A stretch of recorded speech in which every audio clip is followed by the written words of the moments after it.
이제 그만하시죠. 제 아이들 교육은 제가 알아서 할 겁니다. 내가 지금 나한테 큰 소리를 치는 게냐? 아버지는 매번 이러세요. 제가 교육을 못 시키는 것처럼 아버지 세대의 기준으로 제 아이들을 판단하지 마세요. 내가 평생 교육자로 살아왔는데 내 손주들이 이렇게 되는 걸 가만히 보고만 있으라고? 개인만 하고 공부는 뒷전인데. 그래서 아버지 세대는 다들 행복하셨나요?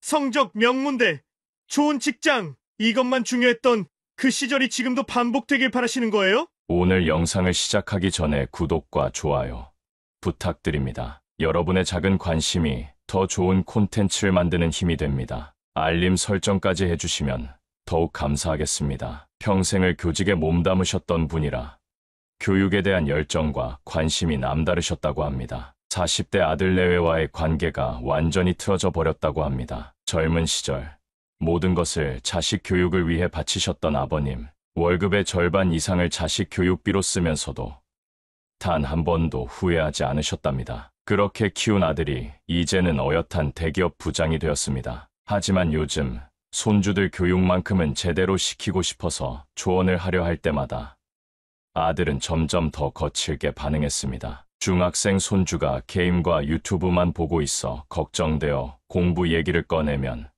아들은 요즘은 다 그래요. 아버님 때랑 다르다고요. 라며 짜증을 냈습니다. 내가 잘못한 걸까? 나는 그저 손주들이 잘 되길 바라는 마음에 요즘 애들은 공부는 뒷전이고 휴대폰만 보고 있어서 내가 평생을 교단에서 학생들을 가르쳤는데 내 손주만큼은 바른 길로 인도하고 싶었을 뿐인데 이런 경험 여러분들도 있으신가요? 자식들이 어릴 때는 아버지의 말씀이라면 절대적이었는데 이제는 자식들이 나이를 먹고 나니 오히려 부모 말씀을 귀찮아하고 무시하는 상황. 안타깝게도 이런 일은 우리 주변에서 너무나 자주 일어나고 있습니다. 특히 요즘같이 빠르게 변화하는 시대에 우리 세대의 경험과 지혜를 전달하고 싶은데 자식들은 구시대적이다, 꼰대 같다라며 외면해버립니다. 평생 모아온 지혜와 경험이 있는데도 자식들은 인터넷이나 유튜브의 말만 믿고 부모의 조언은 들으려 하지 않습니다. 퇴직하고 나니 더 심해졌습니다. 직장에 다닐 때는 그래도 우리 아버지는 교장 선생님이셔라며 자랑스러워하던 자식들이 이제는 마치 짐이 된 것처럼 대합니다. 전화를 해도 지금 바빠요라는 말만 돌아옵니다. 하지만 걱정하지 마십시오. 오늘 제가 여러분께 소개해드릴 특별한 대화법은 이런 무너진 관계를 회복시킬 수 있는 마법 같은 힘을 가지고 있습니다. 성인 자녀들과의 관계가 힘들다고 느끼시는 부모님들, 그리고 은퇴 후 더욱 소원해진 자녀와의 관계로 고민하시는 분들께 꼭 필요한 내용이 될 것입니다. 특히 손주 교육 문제로 갈등을 겪고 계신 분들, 자녀에게 무시당하고 서운함을 겪고 계신 분들은 더욱 주목해주세요. 이제부터 제가 알려드릴 대화법은 단 한마디로 자녀의 마음을 열 수 있는 놀라운 비밀입니다. 자, 그럼 지금부터 시작하겠습니다. 먼저 여러분께 한 가지 질문을 드리고 싶습니다. 자녀가 마지막으로 여러분의 의견을 기꺼이 받아들였던 때가 언제신가요? 잠시 생각해 보시기 바랍니다. 아마도 그때는 여러분이 가르치려 들지 않았던 순간이었을 겁니다. 그저 자연스럽게 대화를 나누던 그런 평범한 순간이었을 것입니다. 자녀와의 관계가 틀어지는 첫 번째 이유는 바로 가르치려는 태도 때문입니다. 도대체 애들이 왜 이렇게 공부를 안 하는 거야? 나 때는 말이야. 아버지, 그게 다 옛날 얘기잖아요. 지금은 시대가 달라졌어요. 달라진 건 알아. 하지만 이렇게 가다가는. 아버지도 우리 어릴 때 할아버지한테 그런 말씀 듣기 싫으셨잖아요. 그건 그렇지만 내가 걱정돼서 하는 말인데. 알아요. 그 마음 이해해요. 하지만 저희도 나름의 방식이 있다는 걸 인정해 주세요. 그래, 내 말이 맞구나. 내가 너무 조급했던 것 같다. 아버지, 처음으로 제 마음을 알아주시네요. 특히 우리 부모 세대의 경우 자녀를 평생 내 자식이라고만 생각하는 경향이 있습니다. 많은 부모님들이 평생을 교육자로 살아오신 경험을 바탕으로 자녀들의 잘못된 선택을 걱정하십니다. 스마트폰 사용이나 공부 문제에 대해 우려를 표현하시죠. 맞습니다. 그 걱정과 우려가 틀린 것은 아닙니다. 하지만 맞는 말이라고 해서 그것이 항상 적절한 말이 되는 것은 아닙니다. 때로는 침묵이 말보다 더 큰 힘을 발휘할 때가 있습니다. 많은 부모님들이 이런 상황에서 답답함을 느끼십니다. 걱정되는 마음에 그저 보고만 있어야 하는지, 평생의 경험과 지혜를 그저 묻어두어야 하는지 고민하시죠. 하지만 여기서 중요한 것이 있습니다. 우리가 자녀나 손주들에게 조언하고 싶은 마음, 그것은 순수한 사랑에서 나온 것입니다. 문제는 그 마음을 전달하는 방식에 있는 것이지, 마음 자체가 잘못된 것이 아닙니다. 특히 우리 자녀들이 이미 성인이 되었다면 그들도 자신만의 가치관과 세계관이 있다는 점을 인정해야 합니다. 그들은 더 이상 우리의 지도가 필요한 어린아이가 아닙니다. 40대의 자녀는 이미 자신만의 인생을 살아가는 한 사람의 어른입니다. 현직 교사들의 경험을 생각해보면 쉽게 이해할 수 있습니다. 다른 교사가 자신의 수업에 들어와서 이것저것 가르치려 든다면 불편할 것입니다. 우리는 종종 자녀들도 그런 감정을 느낄 수 있다는 것을 잊어버립니다. 그렇다면 우리는 어떻게 해야 할까요? 바로 가르침이 아닌 공감으로 시작하는 것입니다. 하지만 여기서 중요한 것이 있습니다. 그냥 단순히 동의하는 것은 오히려 역효과를 불러올 수 있습니다. 자녀들은 우리의 진심 없는 동의를 금방 알아챕니다. 진정한 공감은 상대방의 입장에서 생각해보고 그들의 감정을 이해하려 노력하는 것에서 시작됩니다. 이런 방식을 실천하면 놀라운 변화가 찾아옵니다. 자녀들이 먼저 찾아와 고민을 털어놓기 시작합니다. 이런 변화가 어떻게 가능한 것일까요? 지금부터 그 구체적인 방법을 하나씩 알려드리도록 하겠습니다. 이제 약속드린 특별한 대화법의 두 번째 비밀을 알려드리겠습니다. 바로 침묵의 힘입니다. 할아버지, 저 동영상 만드는 일 하고 싶어요. 요새는 그게 직업이 될 수 있대요. 그렇구나. 어떤 동영상을 만들고 싶은 건데? 정말요? 할아버지가 들어주시는 거예요? 아빠한테는 말씀드렸다가 크게 혼났는데. 그래. 할아버지한테 자세히 설명해 보렴. 어떤 일인지 궁금하구나. 할아버지가 가르치시던 것처럼 교육 콘텐츠 만들고 싶어요. 영어도 배워야 하고 촬영이랑 편집도 공부해야 한대요. 교육 콘텐츠라. 요즘 세상은 그렇게 많이 바뀌었구나. 네.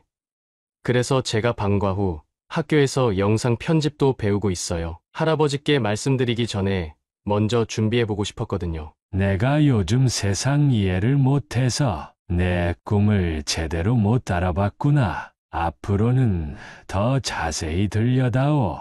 많은 분들이 처음 이 말씀을 들으시면 놀라십니다. 그냥 가만히 있으라고? 라고 물으시죠. 네, 맞습니다. 하지만 이것은 그저 말을 하지 않는 수동적인 침묵이 아닙니다. 이것은 상대방의 말을 온전히 듣기 위한 적극적인 침묵입니다. 오늘 저녁 여러분께 첫 번째 숙제를 드리겠습니다. 자녀나 손주가 이야기할 때 단 한 번도 말을 끊지 마세요. 이게 얼마나 어려운 일인지 아마 곧 체감하실 겁니다. 실제로 많은 부모님들이 처음에는 실패를 경험하십니다. 자녀가 게임 이야기를 하는데 30초도 못 참고 공부 이야기를 꺼내시는 경우가 많죠. 여기서 제가 드리는 제안은 간단합니다. 시계를 보면서 3분만 참아보세요. 단 3분만요. 고개를 끄덕이면서 그렇구나라는 말만 하시면 됩니다. 처음에는 3분이 3시간처럼 느껴질 수 있습니다. 하지만 일주일만 지나면 놀라운 변화가 찾아옵니다. 자녀들이 먼저 고민을 털어놓기 시작합니다. 학교에서 겪는 어려움, 친구들과의 관계, 진로 고민까지 평소에는 절대 하지 않던 이야기들을 스스로 하기 시작하는 것입니다. 왜 이런 변화가 일어날까요? 우리는 종종 잊어버립니다. 모든 사람은 자신의 이야기를 들어주는 사람을 찾고 있다는 사실을 말입니다. 특히 요즘 젊은 세대들은 더욱 그렇습니다. 그들에게는 조언보다는 경청이 필요합니다. 해결책보다는 공감이 필요한 것입니다. 침묵의 힘을 실천할 때 주의해야 할 3가지가 있습니다. 첫째, 눈을 맞추세요. 휴대폰을 보거나 TV를 보면서 듣는 척하시면 안 됩니다. 눈을 맞추고 진심으로 들어주세요. 둘째, 판단하지 마세요. 자녀나 손자, 손녀가 말하는 도중에 고개를 가로저으시면 안 됩니다. 설사 동의하지 않는 내용이라도 일단은 끝까지 들어주세요. 셋째, 적절한 반응을 보여주세요. 그저 멍하니 있는 것이 아니라 고개를 끄덕이거나 작은 반응을 보여주세요. 이 3가지만 실천하셔도 놀라운 변화가 찾아옵니다. 처음에는 게임 이야기만 하던 손자가 어느 순간 스스로 공부 이야기를 꺼내기 시작합니다. 우리가 강요하지 않아도 그들 스스로 필요한 것을 깨닫기 시작하는 것입니다. 손자들은 우리가 생각하는 것보다 훨씬 더 현명합니다. 그들에게 필요한 것은 우리의 끊임없는 조언이 아니라 그들의 생각을 정리할 수 있는 시간과 공간입니다. 여러분도 오늘부터 시작해보세요. 자녀나 손주가 이야기할 때 단 3분만이라도 끊지 말고 들어주세요. 처음에는 어색하고 힘들 수 있습니다. 하지만 반드시 변화가 찾아올 것입니다. 자, 지금까지 첫 번째 방법인 침묵이임에 대해 알아보았습니다. 방금 말씀드린 침묵이임을 실천하고 계신가요? 이제 세 번째 비밀을 알려드리겠습니다. 바로 인정의 마법입니다. 아버지는 제 선택을 한 번도 인정해 주신 적이 없으신 것 같아요. 그랬었나? 내가 그동안 아버지한테 인정받고 싶었구나. 네, 제가 은행 그만두고 자영업하겠다고 했을 때도 무조건 반대부터 하셨잖아요. 그때 내가 많이 서운했겠구나. 더 자세히 이야기해 줄 수 있나? 사실 전 이 일에 자신이 있었어요. 3년 동안 퇴근하고 매일 공부하고 준비했거든요.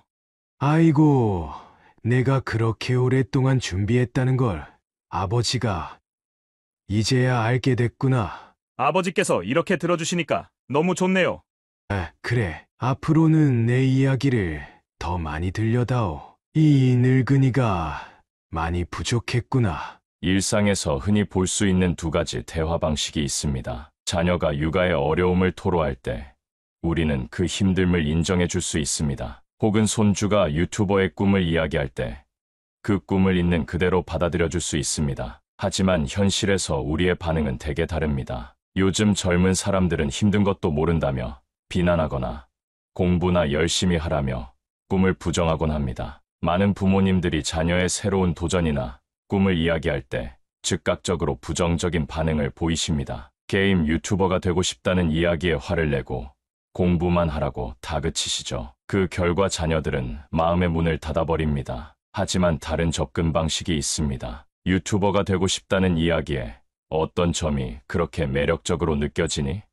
라고 물어보는 것입니다. 많은 부모님들이 걱정하십니다. 이렇게 자녀의 생각을 인정해주면 공부는 하지 않고 게임만 하게 되지 않을까 하고요. 하지만 여기서 중요한 점이 있습니다. 인정이 곧 동의는 아니라는 것입니다. 상대방의 감정이나 생각을 인정하는 것이 그것을 옳다고 동의하는 것은 아닙니다. 우리는 단지 그들의 현재 감정과 생각을 존중하고 있다는 것을 보여주는 것뿐입니다. 이런 태도의 변화는 놀라운 결과를 가져옵니다. 자녀들이 처음으로 자신의 속마음을 털어놓기 시작합니다. 게임 유튜버가 되기 위해 필요한 것들을 진지하게 고민하고 영어 공부의 필요성까지 스스로 깨닫게 되는 것입니다. 인정의 마법이 작동하는 4가지 핵심 원칙이 있습니다. 첫째, 즉각적인 반응을 보이세요. 침묵하거나 무시하지 말고 상대방의 말에 바로 반응해 주세요. 둘째, 감정에 초점을 맞추세요. 행동이나 결과가 아닌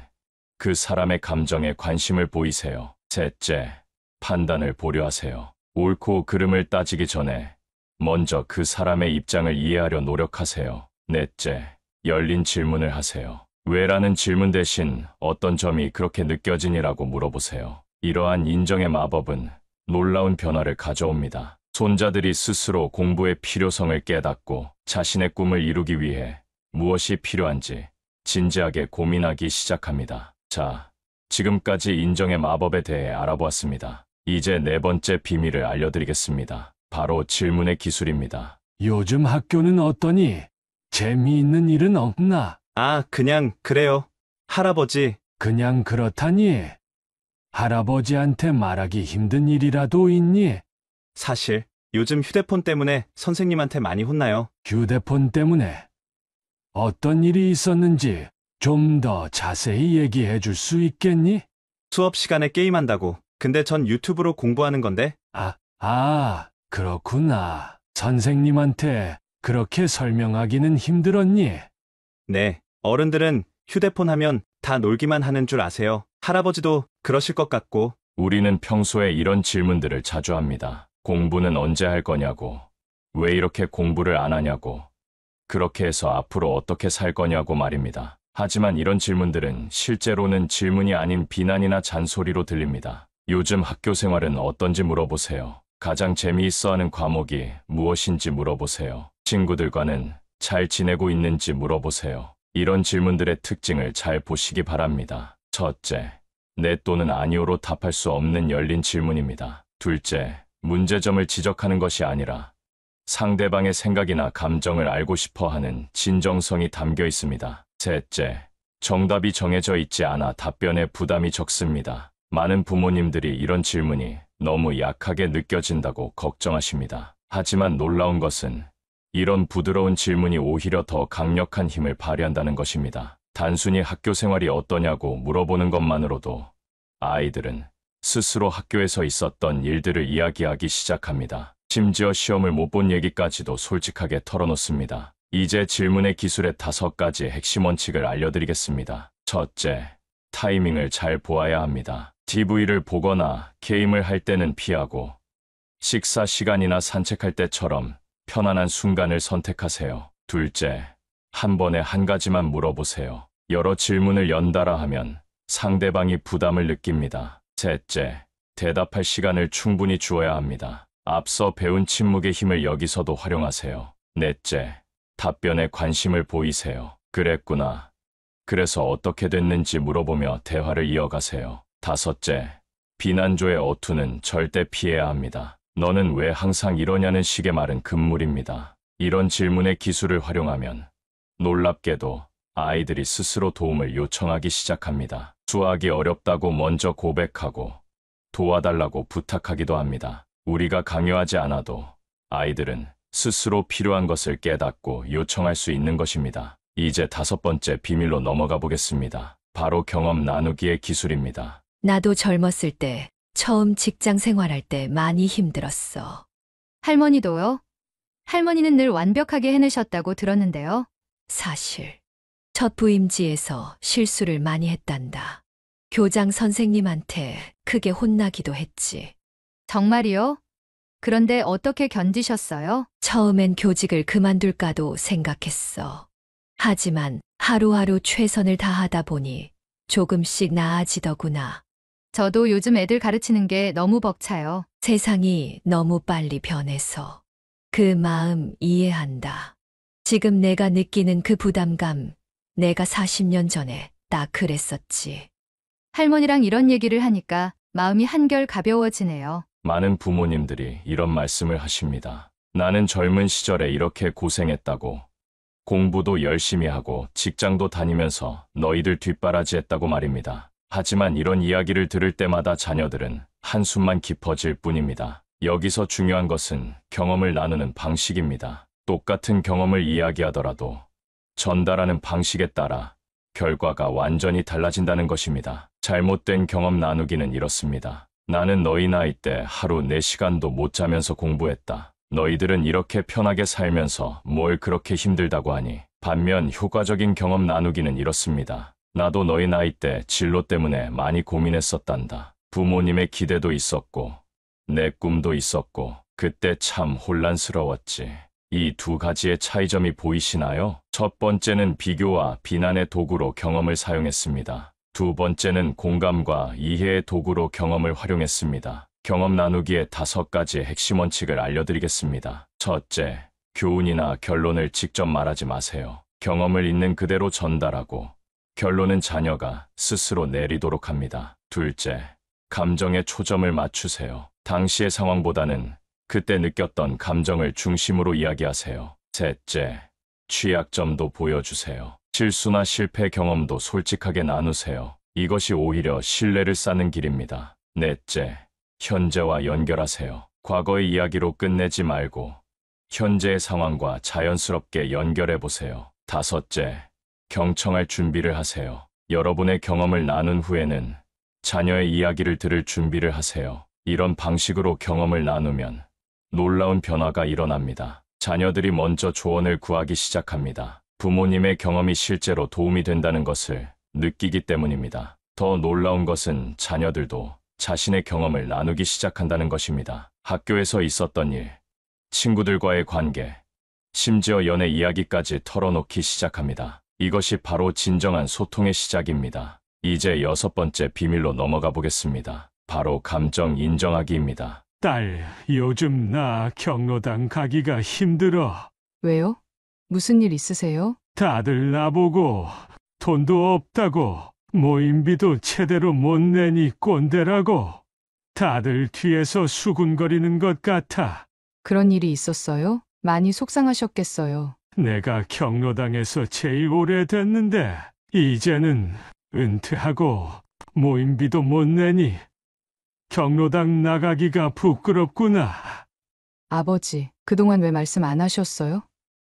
저희가 도와드렸을 텐데. 매번 이런 일에 손 벌리고 이제 와서 또 손 벌리기가 그래서. 아버지, 그런 말씀 마세요. 제가 매달 챙겨드릴 테니 계속 경로당 다니세요. 그동안 얼마나 마음고생하셨어요. 많은 부모님들이 이런 말씀을 하십니다. 내 자식의 감정을 이해하고는 있지만 그래도 그건 아니라고.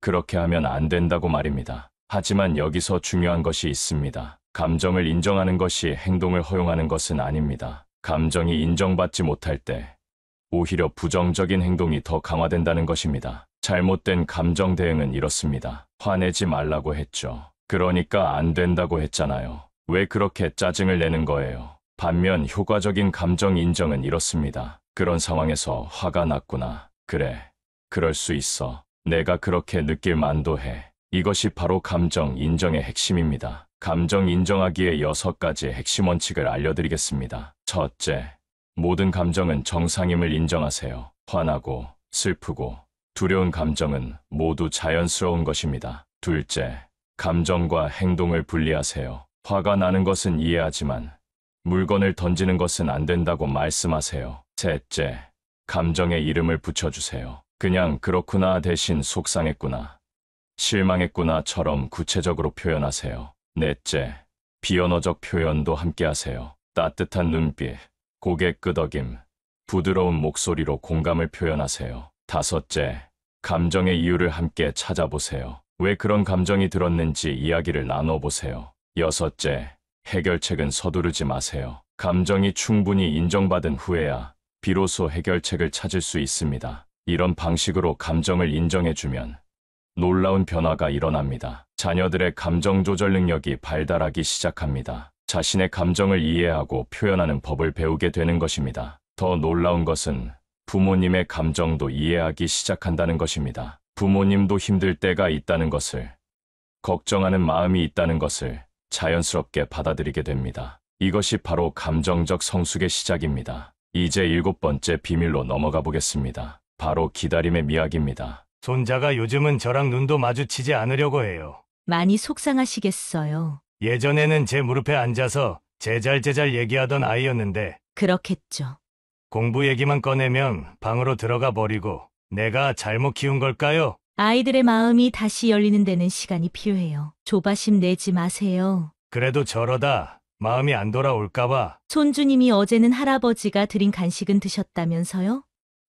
그런 작은 변화부터 시작이에요. 맞아요. 제가 좋아하는 약과를 먹긴 했더라고요. 그런 작은 순간들이 쌓여서 손주님의 마음이 다시 열릴 거예요. 할아버지를 찾게 될 거예요. 많은 부모님들이 이런 고민을 하십니다. 지금까지 배운 방법들을 실천하고 있는데 아직 변화가 보이지 않는다고 말입니다. 때로는 더 나빠지는 것처럼 보인다고도 하십니다. 관계 회복에는 반드시 시간이 필요하다는 것입니다. 이것은 마치 오래된 상처와 같습니다. 잠깐 생각해 보세요. 몸에 깊은 상처가 났을 때 하루 만에 완치되기를 기대하지는 않습니다. 매일 약을 바르고 붕대를 갈아주면서 치유되기를 기다립니다. 마음의 상처도 마찬가지입니다. 기다림의 미학에는 5가지 핵심 원칙이 있습니다. 첫째, 회복의 시간표를 인정하세요. 자녀나 손주의 마음이 열리는 속도는 모두 다릅니다. 서두르지 마세요. 둘째, 작은 변화를 알아차리세요. 눈 마주침이 잦아졌다거나,